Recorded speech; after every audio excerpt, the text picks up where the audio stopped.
எல்லாருக்கும் வணக்கம். நான் ஒரு சின்ன டிப்ஸோட வந்திருக்கிறேன் உங்களுக்கு. என்னட்டு நிறைய பேர் கேட்ட நீங்கள் தலையில் உள்ள சொடுவுக்கு என்ன செய்கிறேன், நீங்கள் வீட்டிலே செய்யக்கூடிய ஒரு சின்ன விஷயம் சொல்கிறேன்.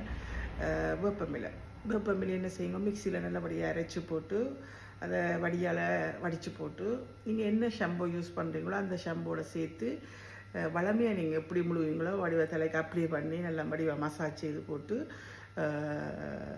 முடியினீங்கன்னு சொல்லி சொன்னால் நோம்பலாக நிறைய ஒரு சிலருக்கு நிறைய இருக்கும் சொடுகு. அவை வந்து கிழமையில் ஒரு 2 நாள் அப்படி செய்து கொண்டு வாங்கும், உங்களுக்கு நல்ல வித்தியாசம் தெரியும்.